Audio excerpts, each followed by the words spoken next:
This is the Happily Living podcast, where we discuss how to better ourselves by developing routines that set us up for a better existence, uncovering deeper connections with nature, and growing awareness, leaving you with a new relationship between you and the world. Let's get into it.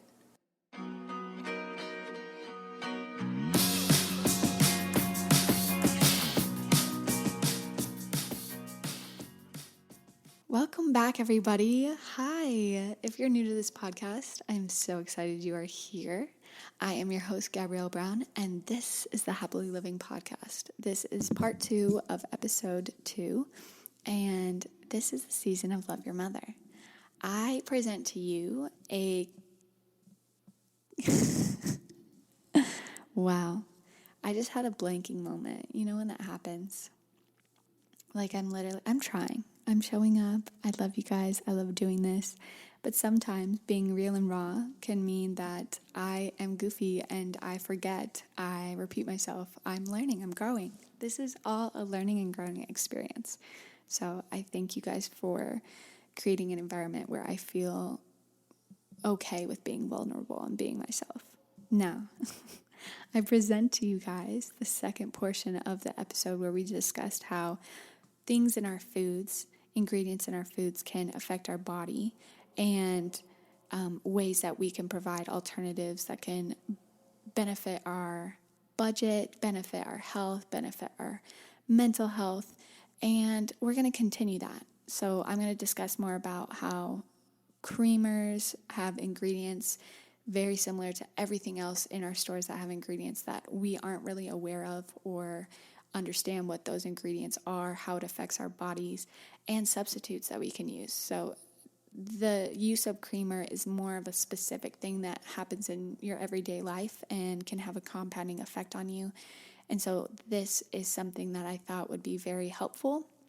And not only that, but it's something that I have dealt with personally, of using an alternative and finding something that can be so beneficial and a big change in my life. And not only that, but how it can relate to nature, how things in nature provide for us, and what we can do in return to respect and provide for it in return, and becoming more aware of like the overall capacity and importance of it. So let's get into it. Let's start with my week. My week's been good. I've been really loving my job. And not necessarily my job, okay, but the people at my job. I love them. I get along with them. I vibe with them really well. And if you're listening to this, you guys, I love you. I love you. I love you guys. I also have been packing. I've been packing for Italy. I go to Italy on Saturday, this upcoming Saturday, and let me just tell you guys, I cannot wrap my mind around it. It's so crazy. It's already here. I was just in Africa, and now I'm going to freaking Italy. This is crazy. I'm going for 3 weeks. Now, what that means about the podcast is I am bringing my microphone. I'm bringing my setup, but I may or may not do something. And what I mean by that is I may have a surge of energy, a surge of creativity, and I may want to talk about it. So I'm being there for myself and knowing that this is an outlet that I really do enjoy and putting it into my day. But I also want to be present. I want to be aware. I want to learn things about the culture and various things. And if this podcast isn't meant for me in that moment, I'm not having a creative spark, then I'm just going to put a pause on that and come back to it when I get back. With that being said, we do already have episode 4 scheduled to be posted because I don't want to drop the ball too late for you guys. And I have also been excited to talk about a specific topic that's coming up. So episode 4, not episode 4. Wow, I really set you guys the wrong preface. It's episode 3. I'm thinking of part 1 and part 2 as their own episodes. Episode 3 is up and scheduled, but episode 4 will be a to be determined, okay? And I will let you guys know. I'll keep you posted and see if that happens. But with that being said, I get to go with my family, my parents, and my boyfriend for 3 weeks, and we're going to Rome, Tuscany, Amalfi Coast, Cirque de Terre. I'm butchering that. I couldn't even say butcher. I said butcher. Okay, moving forward. Wow. Let's dive into it, shall we? Let's go in it.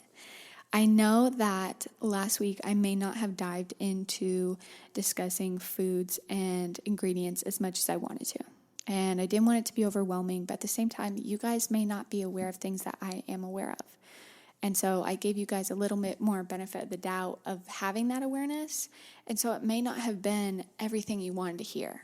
You may have been left feeling like you wanted more. And while that is good in a way, it's not entirely the best when you want to listen and then you don't get what you came for. So I will talk about that in another episode. We'll talk about that more and dive into it more. But this is still the part 2, and we're still going to go through everything that I wanted to talk about within the part 2. Okay, so don't worry. We'll get to it.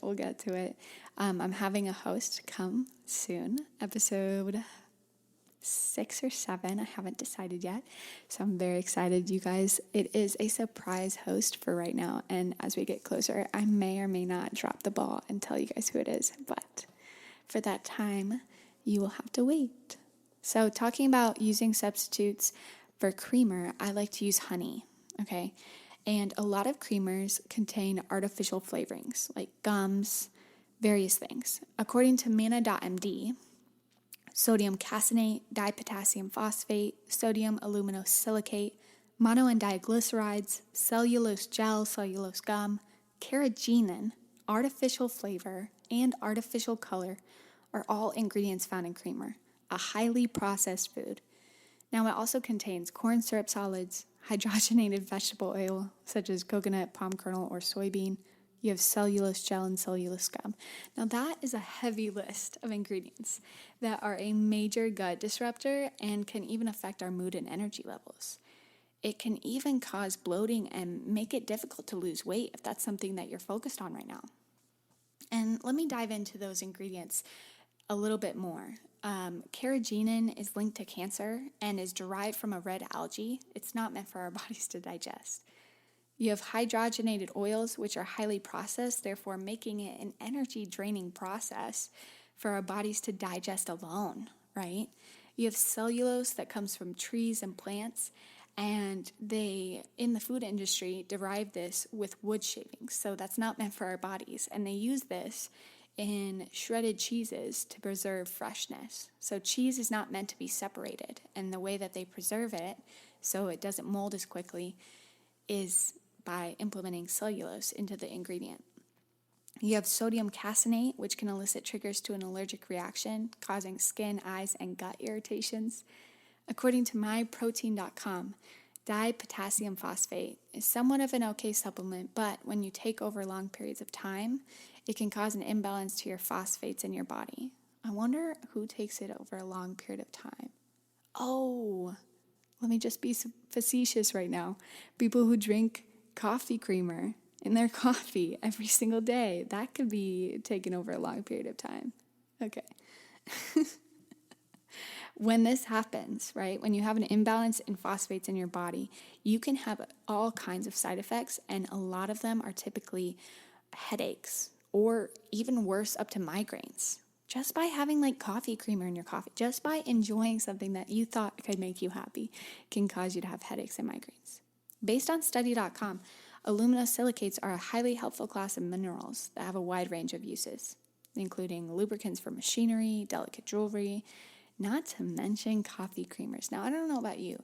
Now, I usually am a 3-for-1 kind of gal, but that's not sounding too appealing. And when it's related to my gut and it's harming me, bro, I'm out.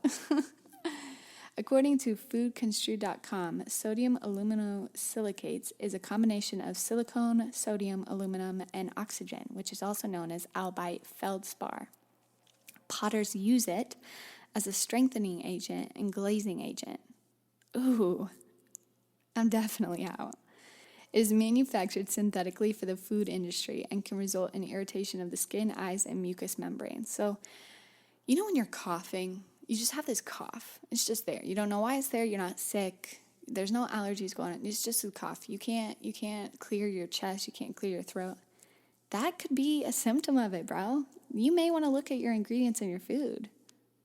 You've had the cough for so long. You have an air purifier. You're doing everything right, or so you thought. But you're not looking at ingredients in your food. and it can affect you in the long term. Artificial flavorings, now that's very different from natural flavorings. We're going to go over natural flavorings. They are not okay either. But artificial flavorings mean that it's synthetically made in a lab to mimic natural ingredients. So like pure vanilla, cinnamon, hazelnut. And it makes it cost effective, but it overstimulates our taste buds. And that can alter our preference to natural whole-based foods. So you may not feel like satisfied by the flavor because your tongue, your taste buds are just like not like, there's not a lot of flavor to it. You're just overstimulated by previous artificial flavors. Pardon Obi, he is stretching as he just got up from his third nap from the day. Goodness, what a cutie. Natural flavoring. So I don't want to go too deep into natural flavoring. It's in everything. And sometimes you just have to sacrifice it. You know, you made sure that not this whole chunk of ingredients is in whatever you're trying to buy, but you still have natural flavors. Sometimes you do have to sacrifice, and that's okay. Okay? That's okay. But natural flavoring is not natural flavors all of the time. Okay? It can be petroleum derived. And yes, I say that with confidence. Please look it up. Please don't take anything I say for complete dismissal of doing your own research. I say it because I want to educate you and I want you to feel enticed to look up things yourself and be more aware.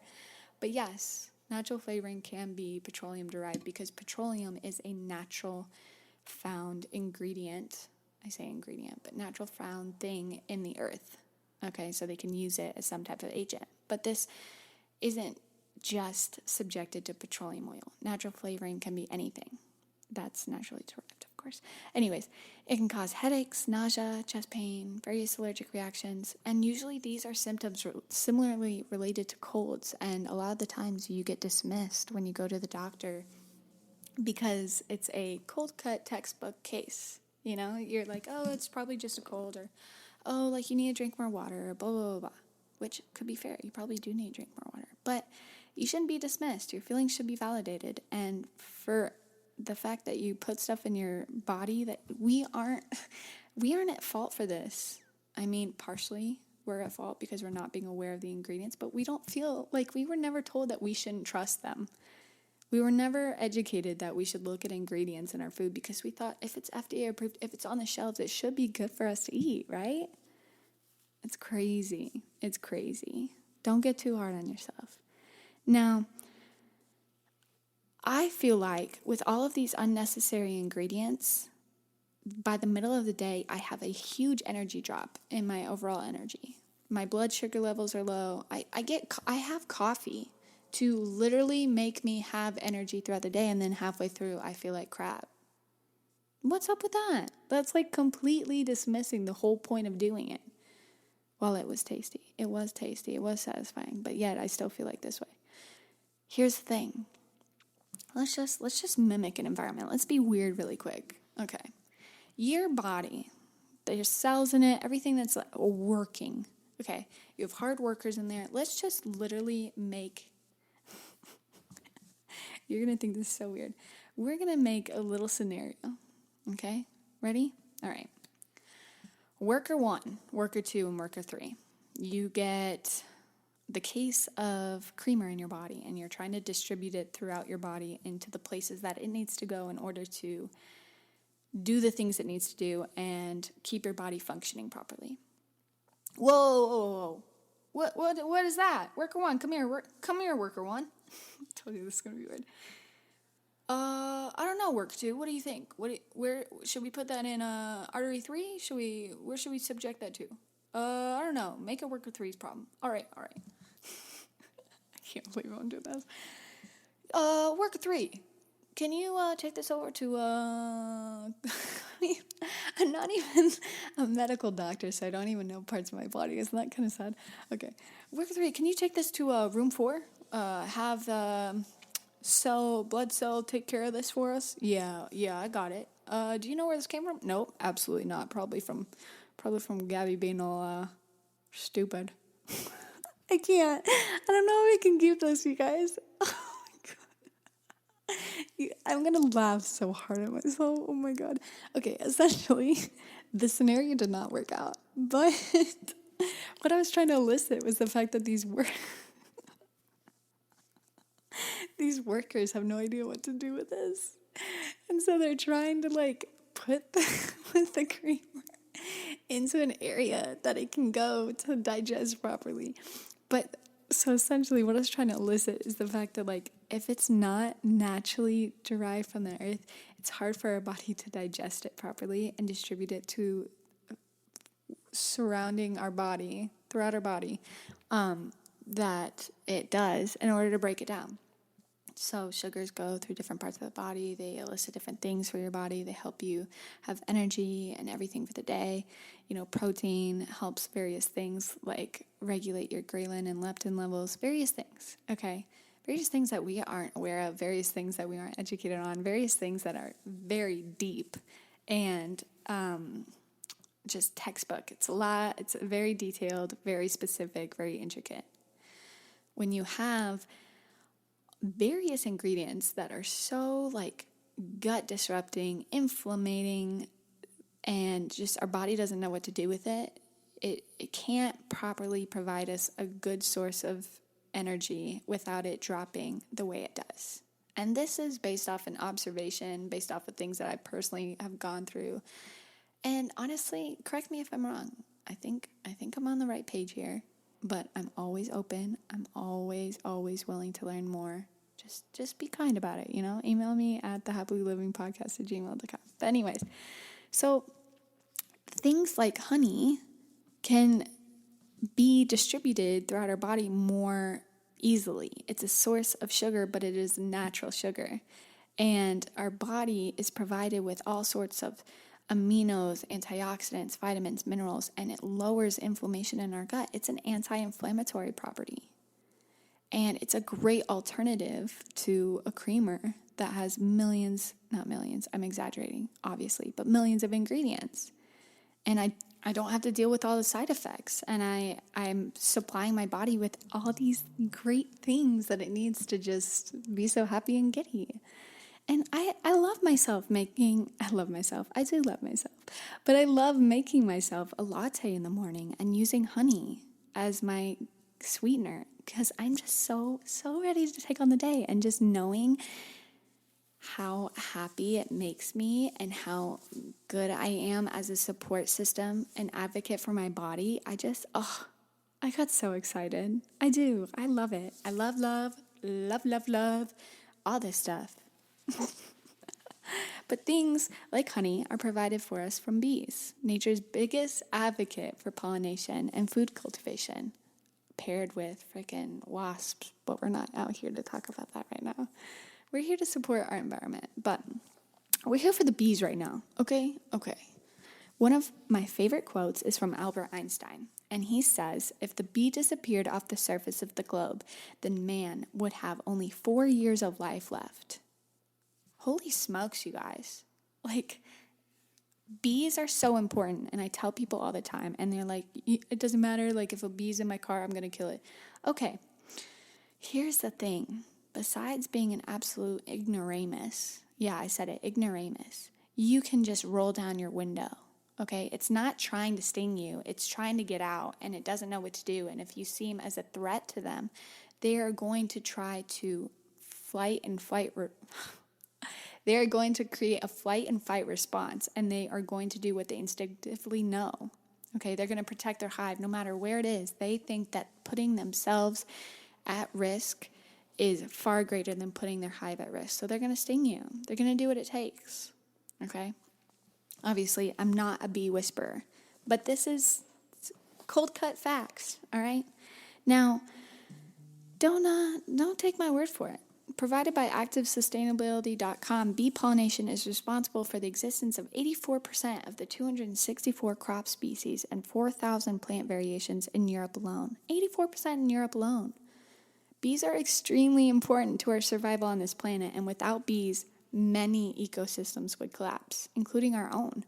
Animals would starve off as they rely heavily on the food that needs to be pollinated by bees, and in turn would be heavily affected by extreme shortages. Therefore, we in turn would be heavily affected by extreme shortages. The quality of our food, our fruit, our produce, our meat, all of that would go down. The quantity would go down. I know a lot of people feel like, well, we're the top of the food chain. Nature provides for us. Fact, but here's another fact. Without the importance of coexistence and respect, you're not going to be able to get things that you were offered before. The things that we need to survive, food, life. Being around flowers actually cultivates a lot more than just beauty, and I will dive into that, but those would be gone. The quality of air and atmospheric filtration would go down because you're lacking all the plants that need to be pollinated because the bees are gone. Bee populations are dwindling, and we have to, even if it's just one in our car that's bothering us, we have to be an advocate for them. Okay? We're the bigger thing. They're afraid of us more than we are afraid of them. Like, get over yourself. And if you're allergic, I understand. Okay? It's tough. It's very, very tough. I, at the age of 3, opened a cooler for my parents and grabbed them a drink, and 3 bees came out and stung me. One on my eyelid, one on my right where you get your like eye boogies when you get your eye boogies from waking up and sleeping, and then the other right on my eyelid. I don't know. I was 3, but I remember 3. They told me 3 stung me, and it was so bad. I passed out. I'm pretty sure. It sucks, but here I am. I'm trying to support the bees because in turn they support us. Okay, I know we're at the top of the food chain, but you have to respect something that provides you with so much. You would be so, I don't like calling people names, but you would be so dumb, bro. You would be so dumb to be ignorant to all the things they provide us and not supporting them and not protecting them and not providing them the environment that they need. There was a bee bothering the heck out of me at a cider mill. And I'm kind of getting ahead of myself, but here we are. There's a bee bothering the heck out of me at the cider mill. It's not just bumblebees, you guys. It's all bees. But this bee, I was blowing on it because if you blow on them, it elicits like the same as a weather pattern, the wind, and so they don't see it as a threat and they just go away because a lot of the times they will see like the benefit that outweighs the cost, and if the benefit is better, then they will use all their energy to get to that benefit. And the thing is, a lot of the times they won't try to use a lot of their energy to push past the wind and fly through it or whatever because the benefit doesn't outweigh the cost. So being at a cider mill where there's a lot of sugar, the cost was outweighed by the benefit for sure. It was going in my, like, on my eyelashes, bro. It was going around my ear. Like, it was literally coming up to my lips. Like, I was, and there was multiple. It ended up not just being one. I was blowing on it and they weren't going away and I didn't know what to do. And you know what? This is what I was thinking. I stopped. I paused. I closed my eyes. I took a deep breath. Okay. There's a lot of things in this world that internally bother me, that are super annoying, that can affect my mood, can change my energy. But I cannot control my environment. I can control myself. Okay, how can I control myself? What can I do for myself right now? How can I be there for myself? I am grateful for where I am. I am exactly where I need to be. I am happy. I am breathing fresh air. I get to be free. I have a source of fresh water and food. I get to live another day on this beautiful planet. All these things that I'm so grateful for. And I open up my eyes. And I feel this overwhelming cloak of relief and calmness on me. And the bee was gone. Like, I kid you not, the bee was gone. And I was feeling really good. And it wasn't just about the bee. It elicited an opportunity for me to be present in the moment and just breathe and see what that moment was teaching me. How I can't control my environment, but I can internally control myself and my reaction. And by being able to be aware of that, I I was able to bring over this sense of relief that I didn't know I was capable of in that moment. And when you're able to bring your bring your consciousness towards being grateful, there is no room for stress to be present at that same moment. So when you focus on being grateful, you're able to be in control of your thoughts. You're able to be an observer of your thoughts, but you're also able to elicit a positive function. And moving aside to that, not only do we have those moments where we feel out of control, but we also have those moments where we're also impulsive. We instinctively just want to swat bees away. We're instinctively just like are irritated and just like move, like go. And that can trigger them to sting us. That can trigger us to end up being unhappy, killing a bee, and various things. And you're like, it's just one bee. Yes, but their populations are dwindling. Okay. And I know I'm going on a tangent, but I don't really care. It's just one bee, but populations are dwindling. So each bee counts, just like us. Every individual counts. Okay. And bees are extremely important to our survival on this planet. I've said that before. I'll say it again. I'll say it a million times. But let's say that you're not at a cider mill. Let's say you're at home and you're like, well, I don't know what I can do to support them from at least a little farther away, Understand. I'm going to provide some of that for you. On Instagram, I found a Instagram page called bee_cups, and they sell bee cups. They have a UV reflective reactive glaze inside them that can be seen by bees, which bees have a visual cone receptor that they see UV light, and that's how they are able to pollinate specific flowers is by the UV colors. Now, we can't see UV light, but if we use an actual UV light on these bee cups, you can see the UV reflective reactive glaze inside them. Now, they are also plastic free. They are created from a pottery. It's a ceramic thing. Wow. Okay. That's how I want to present it to you guys. A ceramic thing. We're going to move forward. But yes, they're plastic free, so they're good for the environment. They provide an opportunity for bees to get water, and that's what they're for. Bee cups are a water cup for bees. And they not only provide water for bees, but also butterflies and various insects that are good for your garden and your backyard. And they're easily filled up when you water your garden, so you don't have to individually fill them up and bring them outside and put them in the yard. They can fill up through watering your garden. And the importance of the UV reflective reactive glaze is that it pulls them, towards it because they think they need to pollinate it, but then they see it's water and they are able to have a source of water because they aren't able to really have a close source of water when they're pollinating all day long. They get tired just like us. Now, like I said, at the cider mill, there is a lot of bees that are swarming it because of the sugar levels, and local beekeepers put a lot of effort into raising their hives as well as the neighborhood. But I have also seen a lot of bee catchers at these cider mills, and it's so sad to me. I wanted to dump it out so bad, and I'm actually kind of mad at myself that I didn't. But things that you can do is also purchase locally crafted honey and beeswax products, and that's the most simplest way to express your gratitude.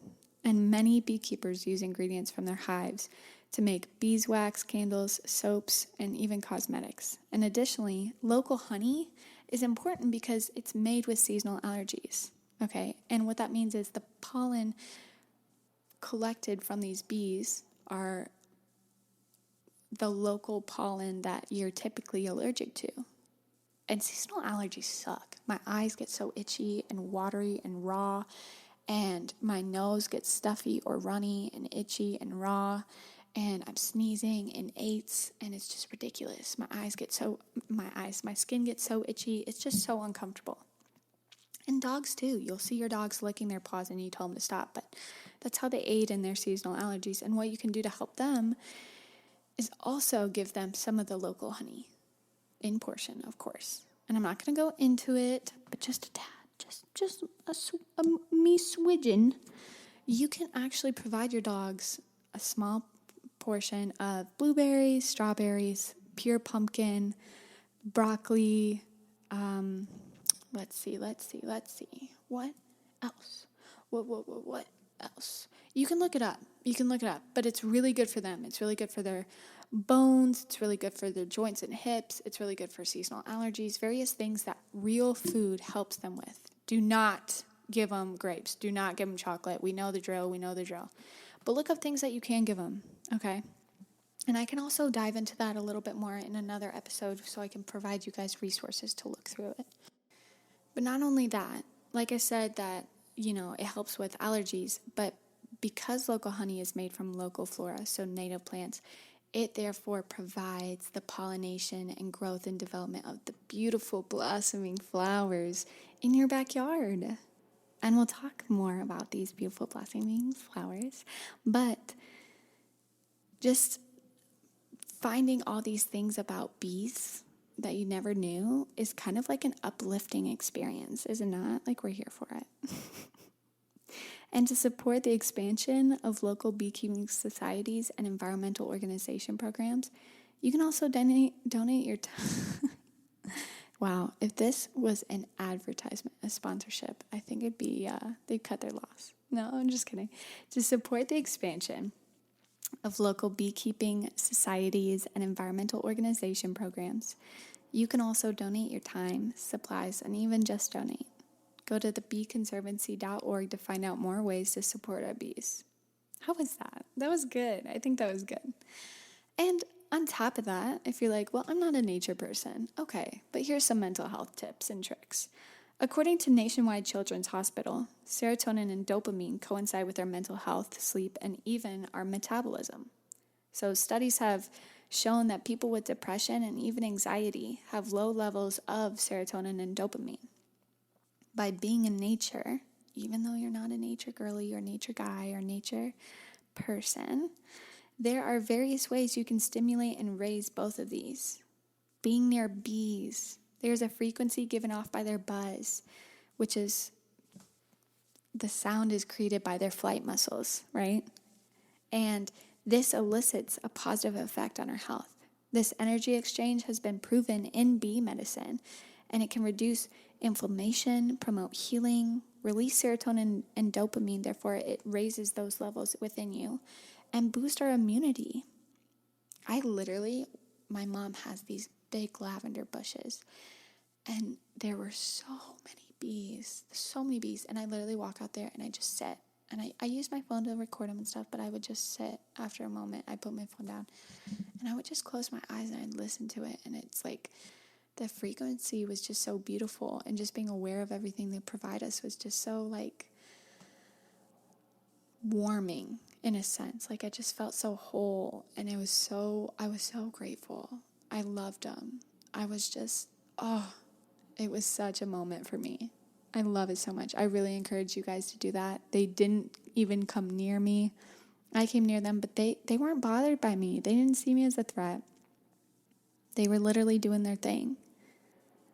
And they weren't all bumblebees. It was actually a mixture, which was kind of crazy. It blew my mind. But it's bumblebees, it's regular bees. It's all different kind of bees, okay? It's not just bumblebees that pollinate. It's not just bumblebees that make honey.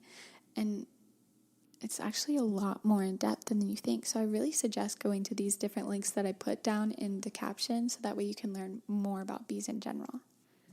This is Huso, states, the level of frequency emitted by bees can actually resonate with our organic tissues, promoting recovery and our healing process. Our brains are even also able to convert these signals to provide a calming effect in ourselves and give us a peaceful state of mind. That's insane. That's so cool. I find that so awesome. And another thing you can do at home is plant more native species that cultivate the proper ecosystem in your state. They're absolutely beautiful. They're half as much maintenance, and they can be such a big change in the amount of effort you give compared to non-native plants. Like, it's literally half as much effort. It's such an obvious decision. Native plants are used to the kind of soil that your yard has. It's genetically like their ecosystem, their environment. It's what they need. And whatever diseases come along, sometimes they don't make it. That's life. But most of the times they do, because they aren't affected. They have the genetic evolution to be able to withstand these diseases and withstand certain environmental standards. So various winters, however harsh they are, various flooding, various droughts, various summers that are super hot. It depends, but native plants are able to survive on their own. And I don't know about you guys, but I am so looking forward, also trying to be in the moment, but I have my moments where I get taken away. And I look so forward to getting my own place so I can have my own yard. And that means I get to have my own garden, and I get to plant all these native species and see them bloom and see all the bees and the birds and the butterflies. And I'm so excited, you guys. It's so hard for me to bring myself back to just being where I'm at and just trust the process and know everything's coming in time, because I'm trying to rush it so bad and so hard not to. But yeah, I'm still trying to convince my boyfriend that we're going to have a clover lawn or a moss lawn, or there's all these cool things I saw on Instagram that I want to do more deeper research into. And it was just so beautiful, these lawns that they had, that you have less work to deal with. You don't have to get a ton of fertilizer for it so it'll grow, or worry about mowing the lawn every week and dealing with it and I gotta mow the lawn, but it's gonna rain, so I can't do it today. I gotta do it tomorrow. You don't have to do that. You can literally get a non-gas lawn mower. It's literally just like a metal one that just turns, and it just cuts the very low levels of the grass, because it's clover, and it's so much easier to do, bro. So much easier to do. It can withstand your pets and them going into the bathroom. It doesn't die. It doesn't create yellow spots on the ground. All these things. It's super soft. It helps you with grounding. I can go into it. It's not the whole point, so I'm gonna move on. But you guys, we're gonna talk about it sometime for sure. But non-native plants, like I said, I'll reiterate, the more maintenance you have to worry about, the higher chance of them not lasting, right? When you have to do a lot of maintenance, that typically means that they're not in the environment they should be. And you'd have to buy new ones because they die, right? And that adds up in money. That adds up in upkeep and work you have to deal with. And it's already costly to get them from point A to point B. When you get a new house and you're wanting this specific plant, it's not from your local area, it's so much more expensive. And that ain't it, folks. We're here to save money, but also get the best out of it. You know what I mean? And work smarter, not harder. Come on now. And by not having to water them as much and the weather providing them the care that they need, you also can benefit in ways by saving on your water bill or saving on whatever else. I feel like there's so many reasons, you guys. I'm not here to be your landscaping, salesman, but I feel like I am right now. And the natural environment that nature provides for us is specific to what we need, where we are. Okay? USDA.gov states native plants aid in preventing erosion, and in the Midwest, for example, non-native plants have deeper roots which expand the capacity of holding water within the soil, stabilizing sedimentation and preventing erosion. This is very, very helpful because a lot of people during heavy rainfall, especially my sister recently, have experienced basement flooding. And even if you don't have a basement, flooding sucks. Or your foundational cracks or any foundational concerns is expensive. So being able to make a cheap future advocate for yourself, heck yeah, we love that.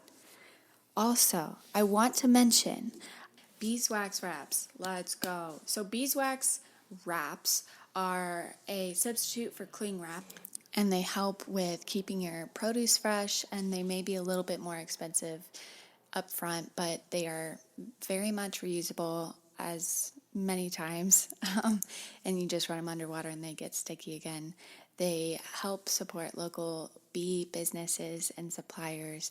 They aid in less plastic production and less plastic being leaked into your food, and overall just better for the environment. And with that being said, we're going to wrap it up. I thank you guys so much for joining me on this wonderful episode of Love Your Mother, Part 2, Episode 2. Episode 3 will be dropping next Thursday. Episode 4 will be to be determined. I'll let you guys know on Episode 3. Don't forget to like, subscribe, and leave a review of what you think of this podcast, and even screenshot when you're listening to this podcast and post it on your Instagram story and tag me at Gabrielle.Brown. I'd love to hear all about the different things that you like about the podcast, different comments and questions you have. All the support I've had is just overwhelming, and I'm so here for it. I love it so much, and I love you guys so much. So thank you guys so much for joining us again, and turn on your notifications and check out ways you can be more eco-friendly and sustainably conscious wherever you go. I am your host, Gabrielle Brown, and I hope you have a fantastic weekend and upcoming week with love and